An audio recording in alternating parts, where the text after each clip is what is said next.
No matter if points are gained or points are lost, there will be much to discuss.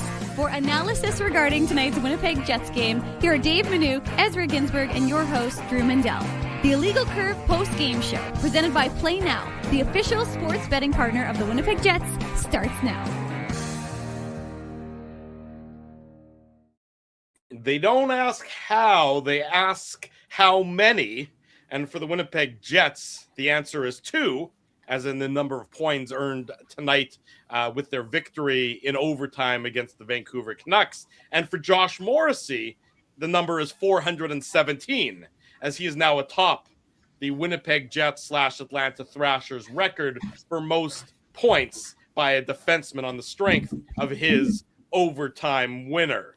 Good evening, Winnipeg. Good evening, Manitoba. For all those joining us live this evening on our YouTube channel and all of our social media platforms, we say good evening, universe, and welcome to the Illegal Curve post-game show with Dave Manouk, with Ezra Ginsburg. I'm your host, Drew Mandel, here to discuss a come-from-behind victory for the Winnipeg Jets. They battle back from 2 separate single-goal deficits, and they end up pulling off the victory in overtime. They keep their playoff dreams alive. Not that they would have been mathematically eliminated or anything with a defeat tonight, but we know how damaging tonight's loss would have been, especially when you consider that so far today, the out-of-town scoreboard has been very good to the Winnipeg Jets, as both the Nashville Predators and the Los Angeles Kings have lost in regulation time, and the San Jose Sharks and the Seattle Kraken are both doing battle starting in about 11 minutes time at 9 o'clock Central. Gentlemen, great to see both of you again this evening. The Jets, again, they were the better of the 2 teams, as you would expect. They were dominating this game in all of the fancy stats. It took until overtime, though, to get the victory and to get the lead on the scoreboard. 2 points that the Jets absolutely had to have tonight. Yeah, and all of a sudden, Jets fans are fans of the Ottawa Senators and the who else? New York Islanders. New York Islanders, because those are the teams that the Sharks and the Kraken are playing. And you mentioned, if the Jets lose this game in regulation, like that's really going to affect your chances of making the playoffs, right? Like it would be very demoralizing is the word I was going to use. So, good on the Jets. And you're absolutely right, Drew, right? Like for 55 minutes and whatever of this game, it was, the Linus Karlsson and it was the Linus Karlsson show, right? Yeah. And Liam Ogren. Liam Ogren, so this was a game where the Jets were just not getting, there's some opportunities the Jets were having that it was ridiculous that the puck wasn't going in. They could have easily had 4 or 5 goals. So good on the Jets. I mean, you get a power play like that late in the third period, right, Dave? You got to bury that. And they did. Beautiful goal by Gabe Vilardi. And unbelievable. J-Mo comes back, first game after the Olympics, and he scores the overtime winner. So, kind of a little bit of poetic justice there for Josh Morrissey, right? So, look, this Canucks team is awful. And they had 2 goals on their first 12 shots. And obviously, Hellebuyck, I think, it wasn't his best night, even though, he didn't get a lot of shots. I think, he'd probably, tell you. He makes the save on Pettersson in overtime. I mean, that's a massive save at that point in time. No, you're absolutely right. I mean, it's not about, it's about the last save that you make, right, Drew? And you're right. Pettersson has a breakaway and Hellebuyck makes the save in overtime. So you definitely got to give him credit for that, even if the 2 Canuck goals weren't. I mean, look at Karlsson's shot in the first period was top corner, right? Like, so it's more so, I think the second goal that, was a little bit, maybe you fault Hellebuyck a little bit on there, but it deflects off Taves on that one, and we'll get into it in the goal by goal recap presented by our friends at Play Now. What I'm most excited for, Dave, on Tuesday night now, is, by the way, Tuesday night's game for everybody. If you're going 6:30. No, it's 7:30. Oh, 7:30, sorry. Yeah, 7:30 Central for whatever reason on Tuesday night. 6:30 somewhere, Dave. Yeah, 6:30 Mountain Time in Alberta. By the way, isn't time changing today? Isn't it overnight tonight, 2 a.m. Yeah. Wouldn't that be still today? Like coming up? And also, if we talked about after midnight. I understand, but I meant like in this forthcoming. Yes, tonight. later tomorrow morning. Actually, it's not even tonight. It's actually tomorrow morning. It's 2 a.m. is going to become 3 in the morning. So set I'll your still be clocks up. ahead an hour. I know you. That's not good, Ezzy. That's not good for me. That means I lose an hour of work time.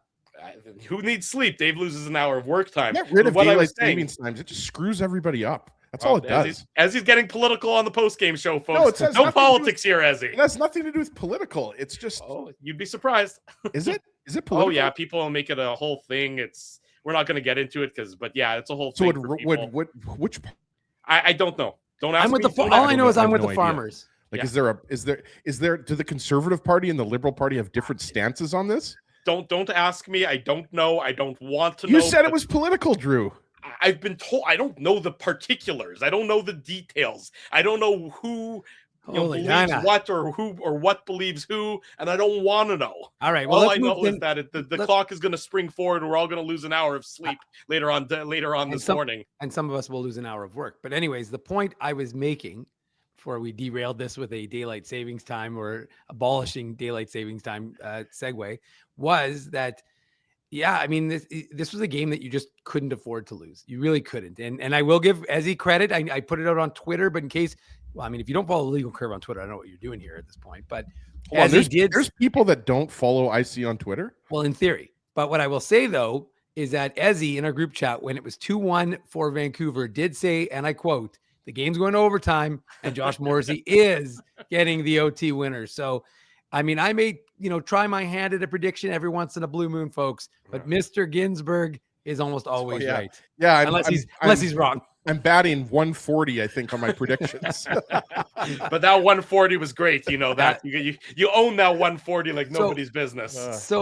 I also predicted that Logan Stanley would sign with the Jets. So Ezzy, remember we don't need to talk about that one. You only mentioned the correct ones. You don't mention the ones that you got wrong. So a couple of thoughts I had. When you're right 14% of the time, that means you're wrong 86% of the time. So, but we don't talk about that 86%.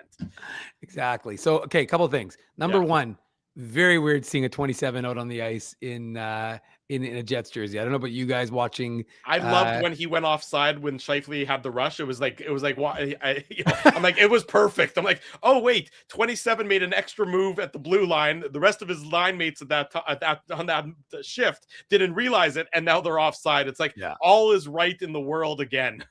Yeah. So I mean, and just obviously it's hard to judge. It's tough to put those guys on to put him on a line with Taves and Nyquist. I don't see it as a fit. No. They're too slow. It just doesn't seem to work. He was the best of the three players on that line. Yeah, and I actually like Jacob Bryson's game, Ezzy. I thought he had a good stick. I thought he played pretty well. So you know what the problem with Bryson, and this isn't his fault, but I mean, he's playing on when he's playing right side. There was a shift in the third period where the Jets had some zone time and they were trying to sort of maneuver the puck around in the Canucks zone. And he just kept getting handcuffed because he's trying to take the pass off with his offhand.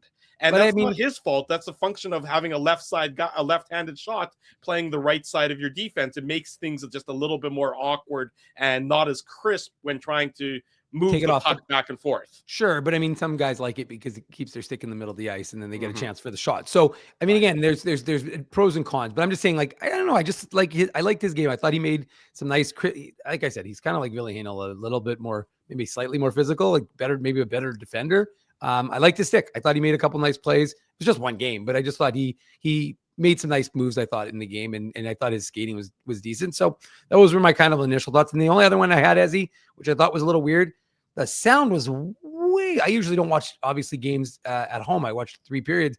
I didn't go to the game tonight, but to me, the sound was off in the on the broadcast. Am I wrong in thinking that, or is that a me thing, or is that did you guys notice that as well? I didn't. So I mean, that might be a you thing. Throwing it to the chat. Yeah, I mean, maybe people in the chat can say something different. I didn't notice anything to that effect, but I mean, that doesn't mean that you're wrong and I'm right.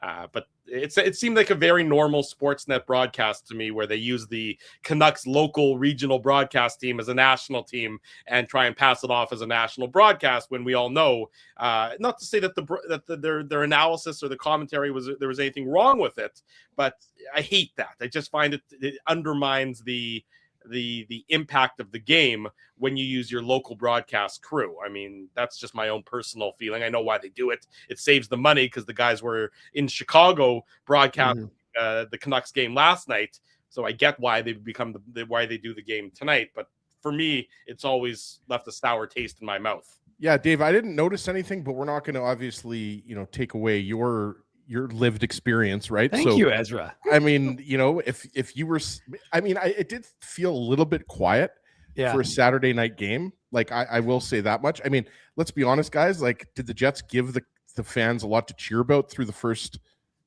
39 minutes? Kevin Lankinen did, though. Well, Lankinen was really good. I mean, but there weren't any goals until the late second period Scheifele goal, right? So, who impressed me in tonight's game, and the eye test matches this because this is a remarkable number. I thought Brad Lambert looked good. I thought he had a lot of speed, which you would expect, and I liked somebody was just checking natural stat trick, is what I think. That did happen. You're right, but I did like their game while watching the game. Anyways, it's not strictly based on what I saw. He only played I think 7 minutes or so, right? So they had 6 minutes at 5-on-5, so I would have liked to see them get more ice time. But their shot attempts were 12-0 in their favor. It was a good line. That's a real good line. I like that line. They were dominant when they were out there. I mean, to me, they were. I mean, I don't know why Taves, Nyquist, and Roshane or Roseanne got 2.5 more minutes at 5-on-5. Did Drew just call him Rogaine? What just happened? I said Roshane. And Roshane. I think I said Rogaine. I did not say Rogaine. I thought he called him Ferrero Rocher. I didn't know what he was doing there. I thought Taves and Nyquist were. I mean, Taves wins the draw on the Scheifele goal, so that's good. But I thought Taves and Nyquist and just can't keep up. No. I mean, we know that line did not do a lot tonight. You're absolutely right. And I think Barron and Koepke guys, I mean, they are just so consistent right now. They're just working hard. They're forechecking very well. They're just providing the Jets with just good minutes every time they're out there. They're winning their minutes. The last 5-6 games, they've won their minutes consistently. Right. And so I think that is a line. Keep Lambert on that line. I think that, like, the way those guys are going, Lambert's fast. He gives that line an offensive element. Like, Barron was throwing his weight around. I forget who he nailed. He nailed somebody in the third period and knocked them on their ass. It was that Buium. Was it Buium? Yeah, there you go. Like we can't say enough good things about Barron, and same thing with Koepke. They're going to re-sign him. I mean, how could you not re-sign him the way he's playing right now? So I agree with Drew. Lambert was good, and for the most part, like the Jets, like we said before, if it wasn't for Lankinen, they could have 5 or 6 goals tonight. They were all over them. Kyle Connor had a bunch of good scoring chances. Mark Scheifele had a bunch of good scoring chances. Iafallo, like, right? Adam Lowry. I mean, this was as one-sided as it gets, aside from the score. We're fortunate we no longer have to watch the Vancouver Canucks play this year. That's also a fringe benefit of tonight's game. Is that not if you're the Jets and you got 6 points from them, Drew? I mean, maybe you're saying let's see a couple more games against the Vancouver Canucks. All I was going to add, because I just want to quickly get a thought in, is I 100% agree with you guys, and to me, I'm surprised if I'm Scott Arneal and I'm looking. To me, it's about how do you make adjustments? And, it didn't seem like they adjusted the game plan. I mean, to a degree they did, but I would have for sure run their, quote, fourth line out more, because they did way more for you. They have access to the numbers. They know what they're watching. And there's no question that Barron line carried the play and dominated their minutes more than the Taves line did. I mean, it's irrefutable, right? So if and again, one game, I get it, but at the same time, like, well, we've seen a lot of these types of games, I would say, but I'm just saying that to me, this is an indication of, like, that line you could see it from the outset, right, boys? They had a good shift to start, and you're like, okay. And we talked about it on this morning's Illegal Curve Hockey Show. We said there is going to be they're going to have some speed, they're going to have some tenacity, and that's going to be something that's going to be worth watching. Yeah, and yes, I agree with everything. They were just so much better than the Taves, Nyquist, and Roseanne line. And I liked Roseanne's game. I thought he was the best of those 3. But Taves and Nyquist were, I mean, you saw Taves at one point in time, look to the sky when he missed an opportunity in tight. Oh, for the tap in. Yeah, Nyquist, again, Taves and Nyquist don't really bring anything to the table. Taves in the faceoff circle, fine. Yeah, he was good in the faceoff circle. He had 62% success in the dot in tonight's game. So that, and he contributed to the Jets' first goal of the game. But aside from that, the fourth line was so much better than the third line. Here's Scott Arneal. I would like to see him get that milestone in that manner. Yeah, obviously, he's been out and to come back and have to, get in a game like that. And we kind of wanted to ease him in, but as you saw, his minutes got up there again. But at the end of the day, that's what a great way to get, obviously getting the record in a game like that. And having him back, it's great to have. Obviously, when you're missing your top defenseman, it can put a lot of strain on some different areas. But just that, you're out on the road trip, all those overtimes, and not having him, he's a difference maker when he's out there. Scott, when you're in a game where you have so many chances and you're kind of scratching your head, how have they not gone in yet?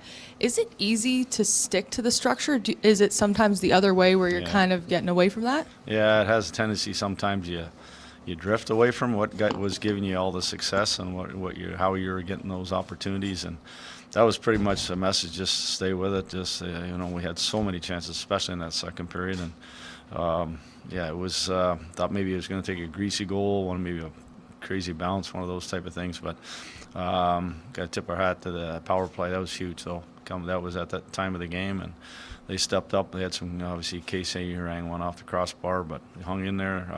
That was a big goal. So, staying in games, and just doing the right things. But we knew they played last night, and we needed to get them on their heels, and we did that for 2 periods. And, it took a little longer than we wanted to do, but, we did a good job of staying with our game plan. What did you see from the 2 new additions tonight? Yeah, there's lots there. I mean, obviously Jacob's a little bit more of a veteran guy, and he's, we could throw him a little bit more into that into that game, and I thought he was good. I thought him and Fleur did a real good job of, not spending a whole lot of time in our end of the rink. And then, with Rosie there, you can see some of the skill, you can see some of the talent, and both guys ended up, I think Rosie got in at 1 o'clock in the morning, and I think Jacob was like 12 o'clock. So it was a late night, early morning for them, having a 9:30 skate. So I'd like to think get a sort of the day off tomorrow and get them kind of fresh and ready to go for Tuesday.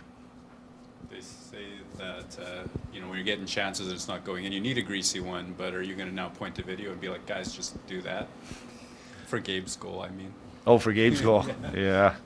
That's special. Those are special hands. And, I think that, we were pounding them. We were trying to, our shots were coming. There's all kinds of rebounds, but Gabe gets one-on-one with the goaltender. That's impressive stuff.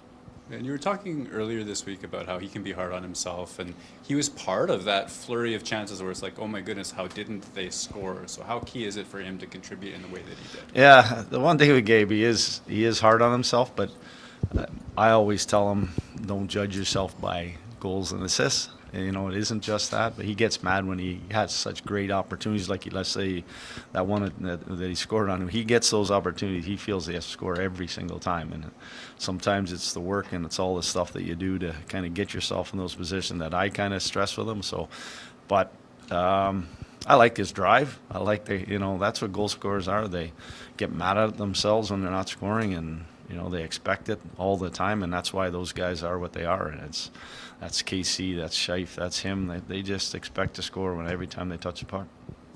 Coaches have those players that their trust factor is high, that, kind of a set it and forget it. Where does Josh Morrissey fall into that for you as far as, the goals and the assists, the leadership, the calmness and the blue line, the fact that he comes in after an injury, and he said he needed to adjust, but it didn't look like he needed much of an adjustment out there. Yeah, I think that, he hadn't been in any really even contact in such a long time, that everything was kind of, going fast for him. And I think that for me as a coach, when your number one defenseman is out, it's a glaring hole, and you see it in different kind of areas. The thing about Josh, you saw how much of a threat he is in the offensive zone. He draws people to him, coverage, which opens up more than likely Scheif's line's out there with him, and it opens up lanes, it opens up opportunities, and then his defending, his feet, his ability to close, and those are things that number one defensemen do. And when they're not in the lineup, it's a big blow. And so having him back, obviously getting P back is another one, another guy that's up in that category too. So those are big parts of our defense that we've been missing. And certainly tonight you saw, when he's back, how much of a difference he can make. With your history in this organization, I'm wondering what you think of the significance of Josh surpassing Dustin Byfuglien as the leading point getter for defensemen for the Winnipeg Jets. Yeah, I think that, and it's not just the last 4 years. I know that he, has had some good years growing as a player, was in more of a checking role at one time, and then, the offense was there, and then, sort of as the personnel changed here and guys left, and then, he got sort of put into that role as a top guy. He's taken advantage of it, and what he's done for me in the last 4 years has been extremely impressive. I mean, he's in the North running every year now, and he's looked at, obviously, being picked for Team Canada in the Olympics. Around the league, he's looked at as one of the elite guys, and that's all on Josh. Josh is the one that drives himself to be the best, and he's the guy that works his tail off in the summer, and he's the guy that keeps himself in top shape so that he can play big minutes and play against the opposition. And I like a lot like our top forwards. That was part of the challenge. He wanted to play against McDavid. He wanted to play against McKinnon. He didn't want to get sheltered away from the sort of the top guys in the league. And that's where he's taken on himself. He wants that responsibility to play against the best, and he knows that he has to defend. That's not just playing offense. And so, I'm real proud of him, the fact that he's doing that from the red line back, and then what he does offensively is his best gift. Thank you. Scott Arneal, Winnipeg Jets head coach, speaking tonight in the Matt Frost Media Center. This is coming to you courtesy of our photographer, videographer extraordinaire, Colby Spence. Like a well-deserved, a well-earned praise for Josh Morrissey, obviously, setting the franchise record in points for a defenseman. What I'm now looking forward to on Tuesday night is, of course, there's going to be a tribute video to Josh Morrissey, and that there's going to be some video message coming from Dustin Byfuglien, and the roar that's going to elicit in the arena on Tuesday night when they acknowledge Josh Morrissey is going to be a fun one. Morrissey, first game after obviously getting injured at the Olympics. It's got to feel pretty good for him. I didn't think he was tremendous for the Jets, to be honest, until late in the game. I thought he was fighting the puck a little bit. Understandable, given that he's missed so much time. There was that sequence where he tried to walk the blue line, something we've seen him do so very well. I think this was in the second period. We've seen him do that so many different times, and he sort of started to walk it and then fumbled the puck a little bit and had to reset.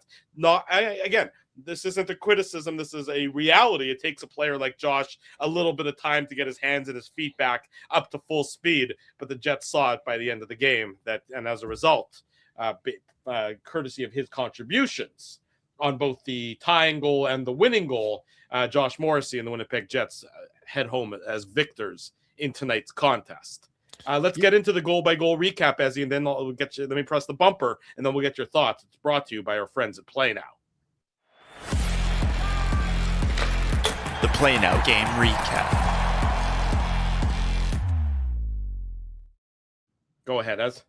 No, yeah, just before we get into the game recap, just wanted to mention Josh Morrissey was second in ice time, first on the Jets in ice time, second in ice time amongst all players at 24-27, ends up with 5 shots on net, and most importantly, the overtime winner, right? So I don't think anybody is surprised that Josh Morrissey goes from out of the lineup to back to the top pair playing big minutes. And it speaks to what Scott Arneal said about how Morrissey keeps himself in peak condition.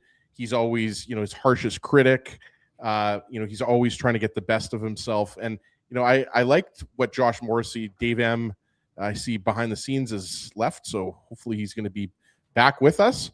Maybe you just needed a bathroom break. Sometimes that happens, right, Drew? He said BRB in the private chat, so I assume that means keep going, and he'll be right back. I'm gonna guess that's what the BRB. Okay, I didn't see that, but yeah. What's interesting, before we get into the goals, is the overtime. The Jets started with Samberg, Lowry, and Perfetti. They didn't start with Morrissey, Connor, and Scheifele to start overtime, which I thought was interesting by Scott Arneal. Unusual, certainly, because we're used to, for the most part, Morrissey, Connor, and Scheifele being the first trio over the boards when you're doing a 3-on-3 overtime. So the Jets head coach changed things up a little bit to start overtime, going with Lowry, Samberg, and Perfetti rather than the Morrissey trio to start. I guess we're going in reverse chronological order then, Drew, because we're starting off with overtime and then making our way back to. You don't necessarily need to talk about the goal, but I just thought that was an interesting function. No, you're right. An interesting point late in the right. game. But the only reason I wasn't surprised is because what was that 10 days ago that Lowry and Perfetti combined for the overtime winner in Vancouver, right? So that's the only reason they didn't have Morrissey at that. They didn't have Morrissey for that game. I see what you're saying, though. I mean, I understand what you're saying. No, I'm just saying. I think because of the fact that Lowry and Perfetti Lowry, remember, he had the drive and then Perfetti scored the game-winning goal. Mm-hmm. I think Scott Arneal was probably thinking, well, let's put them out to start off the overtime, right? And I forget if the Scheifele line was out there to end the game, but you're right, Drew. I'm not trying to shoot down your point. You always expect it to be Scheifele, Morrissey, and Connor. If those three are healthy, you expect those. It's the same thing as Colorado. You expect Makar and McKinnon to be out there, right? Or McDavid on Edmonton, for example, with Bouchard and everything like that, right? So, but the first period, the Jets were all over Vancouver and they just couldn't score a goal. It was some of the plays, like I remember that chance that Velarde had in tight. Jonathan Taves had a chance in tight. There were a lot of good chances for the Jets, but that first period was pretty terrible. I mean, again, Vancouver is you're not going to watch Vancouver. You're not going to watch a game that the Canucks are involved in, Dave, and be wowed by the hockey that they're playing because they're not a good hockey team. And that's just the reality of the situation. And, the Jets, where they are, and they're still fighting for their playoff lives and everything else along those lines. And with the win, they certainly keep their chances alive. The Jets aren't a world-beating hockey team either. So you saw that at various times in tonight's game where it wasn't. Hey, the Tampa Bay Lightning scored 4 goals tonight, Drew. So against Toronto in the first period. So well, we know that the Leafs have rolled over and have completely quit on the rest of the season. They were booed off the ice in Toronto tonight. What was the final score? I just heard that on the broadcast. The final score tonight in Toronto was 5-2. The Lightning won. The Leafs were actually up 1-0 at a point in time. Yeah, and then they scored four in like 14 minutes in the first. Yeah, anyways, and then So the Leafs. Anyways, we don't need to talk about them because they're embarrassing themselves enough that they don't need our airtime in any way, shape, or form. I should mention, of course, before we get into each goal, that the post-game show and all of our broadcasts are brought to you by Play Now. Sign up. When you sign up for Play Now, you get to choose your welcome bonus up to $250. Don't bet on illegal sites. Bet with Play Now instead. Conditions apply. 18 plus. Enjoy responsibly. Big thanks to our friends at Play Now for their support of our programming. You mentioned the first period. The Canucks do open the scoring at the 7:28 mark on their first shot of the game. The Jets came out the right way and certainly controlled the play. They controlled the play for the majority of the game. But the Canucks get the opening goal. Linus Karlsson gets his 12th of the season. Assist to Max Sasson. I don't know if it's Sassoon, Vidal Sassoon, Max Sasson, whatever you want to call him. He gets this primary assist. Drew, he's heir to the shampoo dynasty. He's got shampoo money. Can't go wrong with hair product money. And Teddy Bluger getting the secondary assist. This one, again, it goes off of Morrissey's stick and goes top shelf on Connor Hellebuyck. The Canucks, who were on the heels for the first 7.5 minutes of tonight's contest, open the scoring at the 7:28 mark to make a 1-0 at this point in time. I'll start with you, Dave M. Sure. I mean, it was a weird sequence because the Jets came out. I think they were out shooting like 8-1, and that was no, it was 8-0. This was the first shot. Yeah, maybe it wasn't 8-0, but they had a heavy advantage. 7-0 at least, I think. Yeah. And so the Jets, and honestly, at one point I was watching, I was like, boy, the Canucks stink. And I thought the Jets are controlling everything. And if it wasn't for Lankinen, this game, like as he said, is a 2, 3, 4 goal game for Winnipeg. But he's keeping his team in it. The Jets aren't able to score. They're getting maybe a little bit frustrated. And yeah, this is an unfortunate one. And I would imagine it's one Josh Morrissey probably wants to play it a little bit differently because his stick is definitely in on the play. And they, like if you can't block it, you're not going to want to redirect it into up and over your goaltender's shoulder. So just kind of an unusual play in the sense that the Canucks came in without looking like they were pressing, right? And then all of a sudden they kind of come on the attack and look, they get a little separation, they get the shot. And I think, like I said, I think Hellebuck is set to play it where he thinks he's going to be, but then it deflects in off of Morrissey's stick. So originally when I watched it, I thought, man, that's not a good goal for Hellebuck to allow. Mm-hmm. But then when I watch the replay and I see it go in off of Morrissey's stick, it's a little bit more understandable the way it went in. Yeah, exactly. Went top corner. And yeah, I mean, it was a pretty harmless looking play, right? Because the Jets, it was basically a 3-on-3 and it's okay. They've got a little bit of speed and it's just a nice shot. And like you said, it deflects off of Morrissey's stick, which was evident on the replay, right? So it's one of those things where you're watching this game and you're thinking, okay, the Jets have badly outplayed them. Somehow Vancouver's up 1-0 on their first shot. Yeah. So the Jets have done that to other teams before. Not so much this year, but yeah, I mean, it was a goal that didn't seem like it came out of anything. And at the time, the Jets were all over the Canucks. So definitely on the deserve-o-meter at that point, Vancouver definitely didn't deserve to be up 1-0. Yeah, and the Jets were all over Vancouver for the vast majority of the game. The first period ends with the score 1-0.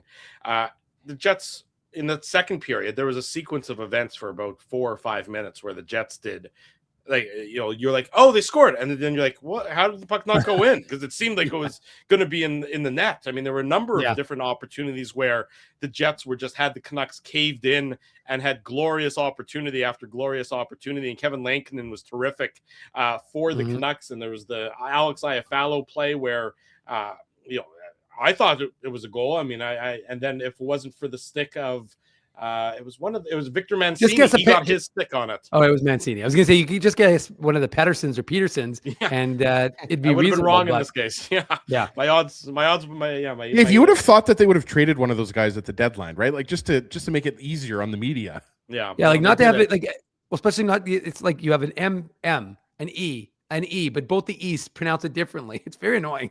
Yeah. But there was that instance where Iafallo almost had his hands in the air celebrating, and if it wasn't for Victor Mancini getting his stick in the way, it would have been a 1-1 game at that point. But the Jets keep at it, and I do think that frustration was beginning to set in, but to their credit, they didn't let it overwhelm them. And thanks to Brock Besser taking a completely unnecessary icing infraction, he looked like the third period Canucks.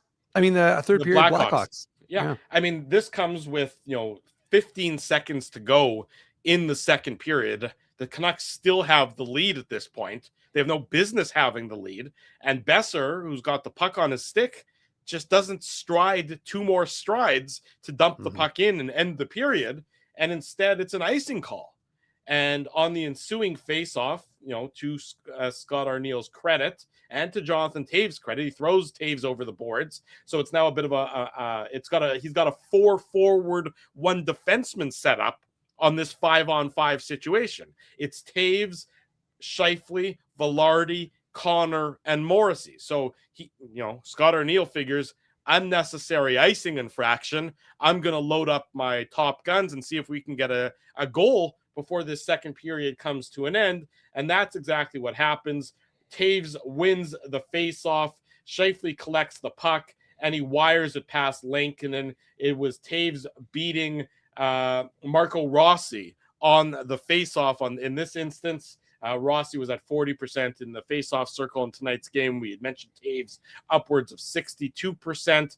Wins it to Scheifele. Scheifele takes 2 strides, gets a little bit of distance from the defender, and wires it past Lankinen. Nicely set up by the Jets, like the aggressiveness from Scott Arneal. But that's such a selfish play by Brock Besser. It just speaks to the culture disaster that the Vancouver Canucks are. Yeah, I mean, it's been... I don't know if this season could have gone any worse for the Vancouver Canucks. And you're right, it's a brain fart by Besser. And, I can't add too much to your description, Drew, because I mean, it's a set play. It's a face-off win, and it's a nice shot by Scheifele. And, I just checked. He had 6 shots on net. Scheifele was really good tonight. He's good every night. I mean, Scheifele is, he's on, what is he on pace for? 90 to 95 points, something like that. He had another 3 points tonight, has he? So he might get another 3 points, right? Yeah. So he's going to be most likely, we don't know exactly, but he'll probably get somewhere in between 90 and 100 points, which, is definitely a bright spot in this season, unless the Jets are able to, as we've talked about, go on this miraculous run and make the playoffs. But I really like Scheifele's game, and on this play, like, he gets rewarded. Like, anybody watching this game, wasn't surprised that the Jets scored late in the second period, because they had all of the momentum, and Scheifele had chances, Connor had chances, Iafallo, like, the list goes on. And Lankinen was the only reason why there was a bagel on the board. So, like Drew said, Taves hasn't really had a lot of impact. But, man, when you need a face-off win, that's a perfect example. Like, you can say whatever you want about Johnny Taves, and he's not been great this year. Like, let's not kid ourselves. But in the face-off circle, he's a master. Yeah, that's certainly a strong suit for him. Go ahead, Dave. No, the only thing I was going to add is I also like the fact that Scheifele took the stride that he did, because he went away from the net, which is kind of like, you wouldn't think that that's what he would do, but he created enough separation. It was Marcus Pettersson, the defender. Yeah. And so Pettersson just couldn't stick with Scheifele, and he gave himself just enough separation. I think it's a testament to how smart a player Mark Scheifele is. He's got his flaws, as players do, but this is one play where you don't have any flaws though, Dave. That's true, but thank you, Ezzy, but I'm not a player. I'm a bit piece, if you will. But the fact is, you're not a player. You just crush a lot. Something like. And you're not a bit player. You're not a bit player on a legal curve, Dave. You're a driving force on this team. You drive your own line night in and night out. Ezzy and I are just along for the ride. Oh, we're fourth line plugs. Yeah. All right. I like it. I like being a driver. But anyways, so all I was going to say, though, is that, so you got Scheifele. You're Thelma and Louising us off the hill, but you're driving us anyways. No, that's fine. I never said I was driving you to the right spot. I'm just driving all over the place. You're going the wrong way. How does he know which way I'm going? He kept making all the stops. But the thing is, the key point is that, it's a nice play. Gives the Jets, well, in theory, some momentum. We'll talk about their third period penchant for giving up early goals. But Mark Scheifele, 30 goals, 5 times in his career. It's just, as he says, the guy is real consistent, and he seems to be, and he's come close to 30 a number of times as well. So, it's remarkable what he's done, and it's another feather in his cap to get to 30 this year. Yeah, well, you talk about that. The Jets have loved scoring late goals in periods since the Olympic break. The flip side to that is they love giving up goals early in the third period. That's 3 straight times on this homestand now that they've been scored upon within the first 2 minutes of the third period. Remember, Chicago took the 2-1 lead on them on Tuesday night. Tampa Bay scored to cut it to 2-1. The Jets still had the lead. And in this instance, Vancouver scores 33 seconds into the third period. All that hard work the Jets had done is undone by Liam Ogren. His 6th of the year, assist to Teddy Bluger, and assist to Linus Karlsson. And this is just poor awareness by the Winnipeg Jets. This is, again, there's nothing here. This shouldn't be an opportunity for Vancouver.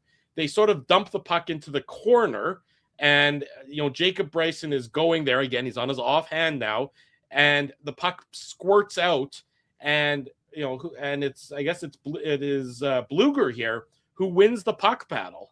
And Ogren is coming off of the bench after a line change. So he's coming downhill. Pardon me. It was Karlsson who won the puck battle, who gets it to Bluger, who finds Ogren coming downhill. And Jonathan Taves is coming out to try and block the shot from Ogren, and it deflects off of him past Connor Hellebuck. You can see the puck change direction on the Winnipeg Jets goalie. Again, this can't happen 33 seconds into the game. You've scored late on Vancouver, Ezzy. That means you have to, capitalize on that early in the third period, and then the Canucks are going to go away for the remainder of the game. But instead, Vancouver gets life because the Jets aren't ready to start the third period properly. Before the puck gets in deep, the Jets had the puck deep in Vancouver's zone, but then they just break it out, and the Jets are just too soft. They have to win a puck battle there that the Jets don't do. Yeah, that's to me what this goal basically boils down to, right? Like you talked about it. Bryson, the puck rims around and he just doesn't handle it because he's got pressure from Carlson. And then it squirts to Teddy Bluger, who finds Ogren, like you said, coming off of the bench. Mm-hmm. And then Taves just it's not a good shot block. And it's just enough. He doesn't get a huge piece of it, but just enough of it that I think it changes direction a little bit and just, it ends up going. It was just under Hellebuck, but just Hellebuck it seemed like Hellebuck just didn't have a good read on it to me. Like it's another one that changes direction on him a little right. bit. You're expecting it in this way, and all of a sudden it's going over here a little bit. But you're absolutely right, though. I mean, I seem to remember on that West Coast road trip that the Jets were just on, they I couldn't tell you who scored the goals but I think they let some early goals in the second or third period in those games too, right? So the game in what was the last game on that road trip? Was it Anaheim or San Jose? San Jose. Yeah, I think it's 4 in a row now. 4 games in a row they've given up an early third period goal. I think they did that in San Jose as well. Wasn't it that Will Smith goal? I think it was regardless, you're right, Drew. I mean, these early goals, I mean, they've been a pattern, and we saw that earlier in the season as well, right? And so that's something they have to clean up. If again, and that's a big if, the Jets, want to actually stay in this playoff race and actually, get closer. Like I think they're 5 points back now or 6 points back, but they've got it. I guess depending on what happens in these other games, right? Seattle's playing, and Islanders are up 1-0 on San Jose, and then Ottawa and Seattle are tied. Yeah, exactly right. So the out-of-town scoreboard will be something people keep an eye on until probably around 11:30 p.m. or so tonight, and you'll find out where the Jets actually end the night. Again, they won tonight, and they gained ground on the Predators and the Kings. We know that is for a fact, and time will tell as the night unfolds if they gain any ground on the Sharks and the Kraken.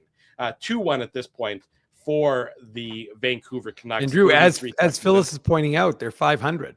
Well, I mean, by NHL standard, 500. 500 points percentage. But the funny part is, like, I was listening to Paulie Edmonds in the pregame show, and he said this is the first time they've been at this point since December. It's been 3 months since they've been at even from wins and losses. Forget about the overtime. I'm just saying, for wins and losses. If you want to be a playoff team, you got to be a 500 winning percentage. I understand. I'm just telling you. I'm just saying. I know. As Paul was very specific, he said by winning percentage. I mean by NHL standards. Sorry. Well, and that's fine, and that's a fair comment, indeed. But you don't criticize Phyllis there, Drew. I'm not criticizing Phyllis at all. She's absolutely right. She's statistically correct with her stats. If Phyllis says it's 500, Drew, then it's 500. Fine. 2-1 for the Canucks long through that third period until 4 minutes and 18 seconds to go with our buddy Vidal Sassoon in the box. It's Gabe Vilardi, his 24th. Scheifele, Morrissey on the assists. I'm not sure if the Canucks did a pre-scout or not in the course of tonight's game, but pre-scout number 1 for the Jets power play is don't let Gabe Vilardi have time in front of the net. Yeah. Period. Yeah. Don't let him do that. He turns Kevin Lankinen inside out with an absolute beautiful set of hands. Scott Arneal spoke about it on the post-game show. It's Vilardi. It's beautiful. It's a 2-all game with under 5 minutes to play, Dave. Just wizardry from the Winnipeg Jets, number 13, in tying the game late tonight. Yeah, I mean, it's his 24th goal of the season, and as Murad had asked him when we spoke to Vilardi, he was not pleased with his level of play, and he did have some shots in the first period. I thought he had some chances. So, I mean, you want to be getting those opportunities, but one of the things we've talked about is that the Jets power play needs to be better and needs to be more effective. And when he gets his hands in tighter, just unbelievable. And credit Mark Scheifele, who feeds him. I believe it was Scheifele who got the primary assist, who feeds him that puck.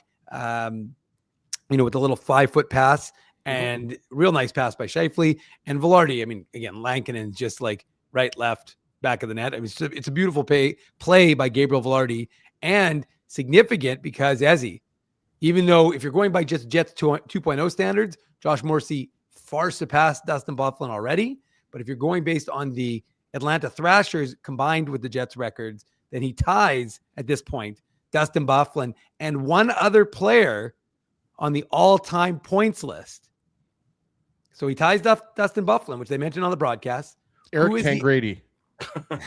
Who is the other player? Because I believe that was point number 415 or 416. So it was 416 for Morrissey. Don't look, Drew. I want the chat to get in on this. I'll give you a clue. Hold on. What's the question you're asking? You said a lot of words and not a lot of them made sense to me. Well, it's because you weren't listening. But anyways, the point is, so Josh Morrissey got an assist. Yes, that assist tied him with Dustin Byfuglien for points. Okay. And then he scored a goal and he passed him. No, before that though. So he tied Dustin Byfuglien. There was one other player that was on the all-time points list that was tied with Dustin Byfuglien at the point that Josh Morrissey also tied. Well, then why didn't they mention that other player? Well, because remember, because they were talking about he's not a defenseman. There's your clue. He's not a defenseman. Little. And they were Little had more, but they're saying that I see what you're what you're asking now. Okay, yes. I understand what you're saying now. Slava Kozlov. There we go. Big Daddy gets it. No, it wasn't. Seriously? The uncle. I was going to see your clue was going to be. Hold on, was that actually right? Yeah. The clue was going to be Vlad Nemesnikov's uncle. Vlad Nemesnikov's uncle is Slava Kozlov? It is indeed. Okay, you learn something new every night. Wow. Anyways, Dave M with his Minutia on you guys right now. Yeah, Drew's mind is blown. A little bit blown, I got to tell you. A little bit blown based on what Dave M just told us. I can tell you. By the way, T-Will asked what I had for supper. I had spaghetti. You had spaghetti for supper? I did indeed. Oh, that's also mind-blowing. Is it just lasagna? You're okay with pasta? It's just you don't like lasagna. Yeah, it's just very basic. What do you like in the sauce, Dave? What do you put it? What kind of spices are you putting in the sauce? Well, if you actually think I made spaghetti, you're out of your mind. The fine folks at Colosseo made my dinner today. Oh, Colosseo. There you go. Someone's doing well. 2-1 Ottawa, by the way. They just scored late with about 6 minutes to go in the first period. So 2-1 for the Senators as we keep an eye on the out-of-town scoreboard. Velarde's goal sends the game into overtime where Connor Hellebuyck makes his most important save of the game. No question about it, stopping Elias Pettersson on the breakaway. The Jets transition up the ice. Drew, sorry. Can we talk about what has happened to him? Well, he's too slow. No, but he had 100 points 2 seasons ago? I think I'm with Dave. He's looked completely off all year. Honestly, he's looked off for a couple of years now. He clearly doesn't want to be in Vancouver anymore. You're right. I mean, by the way, speaking of guys who don't want to be in Vancouver anymore, Evander Kane allegedly played in tonight's game, but I don't think he did anything. He did not register a shot on goal.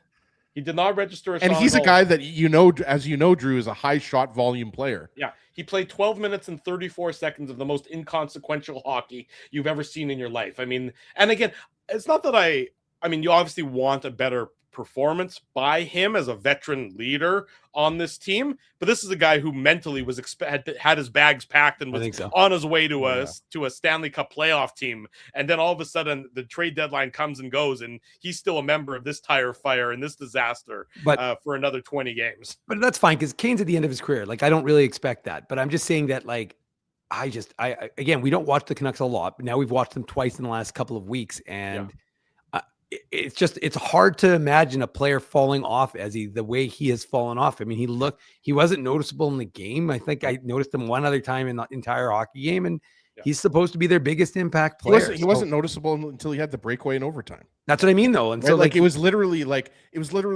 you're watching that, you're like, oh, Pettersson's in this game. And he has one shot on goal prior to the overtime period. That's what I'm saying. Like I said, there was one other instance where I noticed him in the game, and for whatever you want to say, I mean, how many times in tonight's game did we watch Scheifele? Did you notice Scheifele in the hockey game? Did you notice Kyle Connor in the hockey game? Almost every time they were on the ice. That's a good point, Ez. But the fact is that I'm just saying, it's just shocking that he is so unnoticeable. Like I said, he's a shell of what he was. No question about it. One of the worst contracts in the NHL right now. Yeah, at $11.5 million. That's just it. And it's not like it's only another year at $11.5 million. It's like 7 more years at $11.5 million. In any event, he doesn't get it past Connor Hellebuyck. The Jets transition up the ice.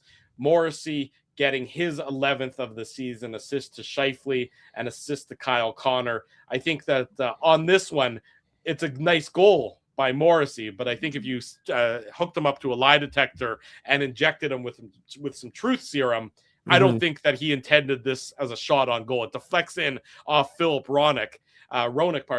I think he was trying to go backdoor for the slap pass, and as a result, he's trying to go backdoor to get Kyle Connor here, but it deflects off of Roenick past Lankinen for the game-winning goal. Morrissey will take it. The guy needs some good vibes after what was, of course, the disappointment that was the Olympics and missing the last 6 games coming back since the Olympics. He gets it. He gets the record. The Jets get the win, and everybody in downtown Winnipeg, all 14,294 of them, celebrate a Jets victory. 6 straight games with points, 3 for 3 so far on this homestand for the Winnipeg Jets as they look to keep it going next week with their trio of games against the Ducks on Tuesday. Is it the Predators on Thursday? No, who is it on Thursday? Somebody help me. The Rangers, maybe? Maybe it's the Rangers on Thursday, and then it's the Avalanche Saturday afternoon. The Avalanche is definitely right. Saturday. Yeah, I think the Rangers. Yeah. Right, it's the Rangers on Thursday. So that's look at me with the big memory. And then they got the rare 3:00 and then 2:00 Sunday matinee against St. Louis. That's right. They got the back-to-back Saturday, Sunday, 3:00 against Colorado, 2:00 against St. Louis. And then they'll end the homestand against Nashville. So what you're saying, Dave, is I should cancel my pickleball game against Farber on Sunday? That's exactly what I'd like to see you play pickleball, Izzy. I got to be honest. I would like to see that you become a pickleball player. I have never played pickleball. Yeah.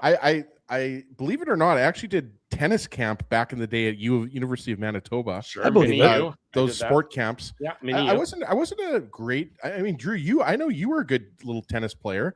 Mm-hmm. It's a great sport. I'll say that much. I definitely was not very good at it, but I know you were, and but I will cancel my pickleball plans with Jordan Farber because I'm going to be doing the post-game show. That's nice of you to prioritize the post-game show over Good pickleball. Good job. Very impressive dedication that you, of course, bring to this table and this show on a consistent basis. That's it for the Jets and the game recap. 3-2, the Jets win in overtime. They get the points necessary. Not the prettiest effort, but a pretty result. They would have, of course, preferred it to be in regulation, as we talked about the tiebreaker situation earlier this morning on the Illegal Curve Hockey Show. But say la vie, the 2 points are what's necessary. They'll deal with the tiebreakers when they get a little bit closer to whomever's got the second wild card spot. When we come back on the Illegal Curve post-game show, more on tonight's contest, look ahead to next week's game briefly, and we'll wrap up what has been a very busy day of Illegal Curve broadcast.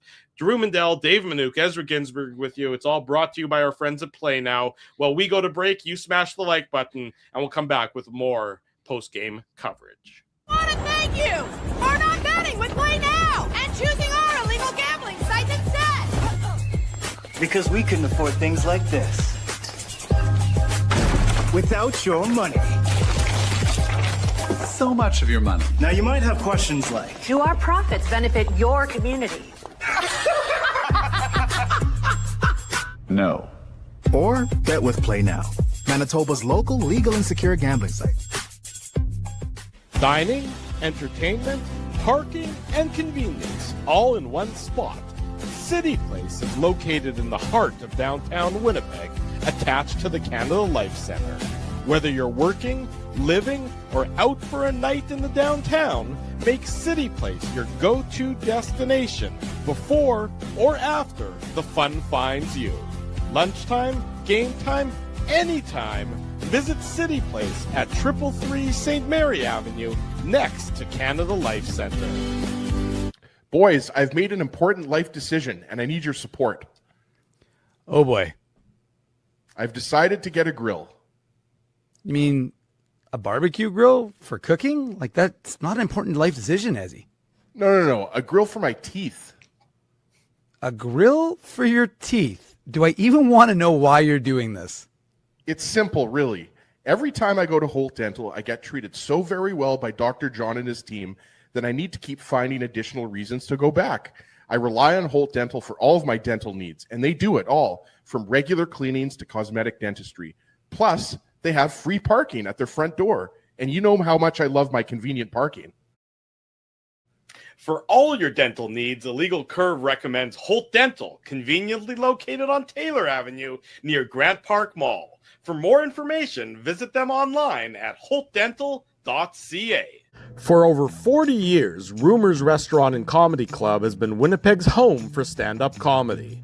Renowned in the comedy world as a must-play venue, Rumors has recently been named Canada's top comedy club and a top 5 comedy club in North America. From birthday parties to date nights to fundraisers, wedding socials, and everything in between, Rumors is your destination for the best live entertainment Winnipeg has to offer.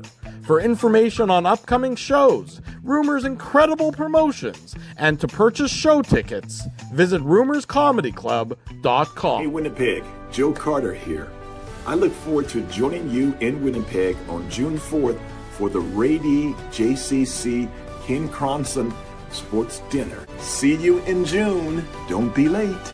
At Boston Pizza, a fast lunch doesn't have to mean fast food. Now you can get a $15 lunch served in just 20 minutes, including your choice of a main, side, and drink. That's right, lunch for $15 at your local Boston Pizza.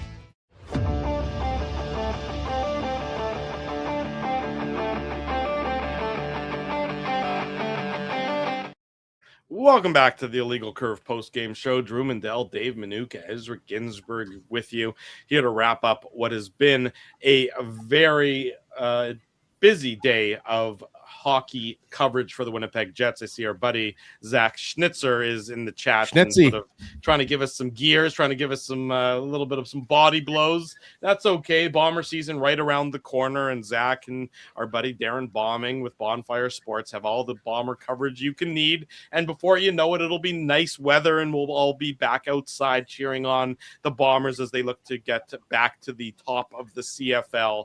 Time will tell if that ends up happening, but certainly we'll always usually a nice night at the old ballpark coming that way.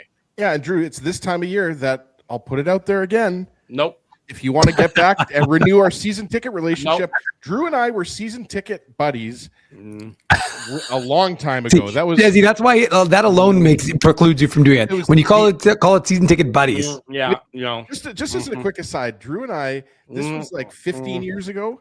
16 years ago, there was a guy. I know where you're going behind with this us, one. and he always used to say, "Bucky's gonna like." Buck Pierce was that's how long ago it was. Buck Pierce was the quarterback, and he used to say, "Bucky, you're gonna get hurt. No, Bucky, you're gonna get sacked. Bucky, you're gonna get sacked. Bucky, and Drew, you're gonna get sacked." I used to just make fun of him, but yeah, like. That guy was me. Barber season is around the corner. Yeah, that guy was all of us. That's right. That guy's our spirit animal moving forward. But no, as I appreciate the offer, and the answer is still no. But maybe I'll take you to a game. We'll see about that. Wow, look at that. Yeah, no, Drew actually usually takes me to one game a year. It's like a Make-A-Wish type of program. That's exactly what it is. I get for all the bad that I do, I need to do some good to counteract it to see if I'm getting back into somebody. It's like Drew, like you're doing community service. Like you know what? In fact, that's exactly what I put it in my calendar as. Drew doing community service. The community has been served from Illegal Curve, whether it was this morning with the Illegal Curve. Whoa. What kind of update do you have?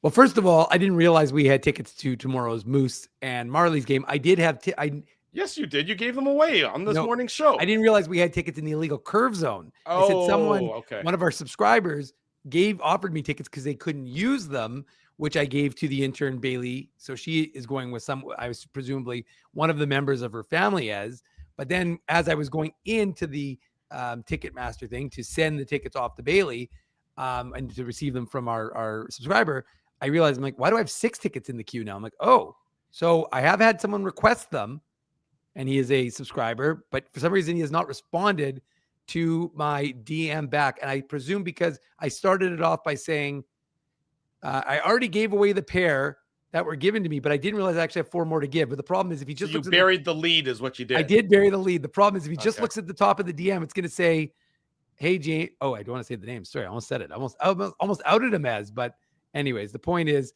So we may have tickets. I can't promise them. This is riveting coverage, I got to tell you right now. Well, there's still people listening, Drew. The people are happy. It was an early game, even though it went to OT. So all I'm saying is I may have tickets. I'm not 100% certain.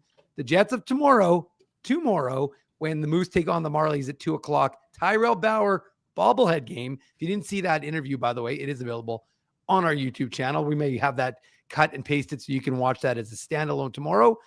And that's it. And by the way, the other thing I would recommend, kudos to Colby for doing this, but I went back and I listened to the media availabilities with Jacob and Isak and Isak. Now I'm like Isak. I'm like, now I'm all thrown off because of Drew's pronunciation. Yeah.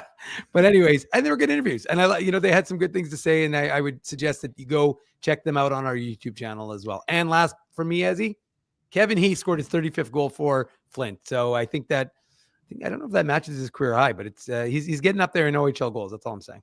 Ezzy, do you may not have tickets to a game that you might or might not be able to give away to that you want to update the audience about? No. Okay. If I did, I would give them away to the chat. But no, I do not have any tickets. But and I will not be at the game, unfortunately, the Moose game tomorrow. But I have. But Dave's promised to bring us all bobbleheads. I was going to say, Dave. I'm gonna have I've asked Dave for. I want to have one bobblehead for like my house, my car, my office. Yeah. So if you could get me at least 10 bobbleheads, Dave. Appreciate it. That would be perfect. Just mount it on the dash of your car. I think that's exactly where it needs to be. The only person I'm promising is the guy who just said, "Nice job, Dave." That's T-Kona Pauly. He's got one guaranteed. That's all I'm saying. Fair enough. You can. Although I'm not delivering it to T-Kona Pauly because I don't want to go all the way to Transcona. So I might get T-Kona to meet me in He can meet me in Elmwood at the office on Nairn. Might become Elmwood Pauly for that. Yeah. For that brief interaction. Come on down to KMMG on Nairn there, T-Kona. There you go. And speaking of which, of course, big thanks to Tyrell Bauer for joining us this morning on the Illegal Curve Hockey Show. That was a fun interview. That was a great interview.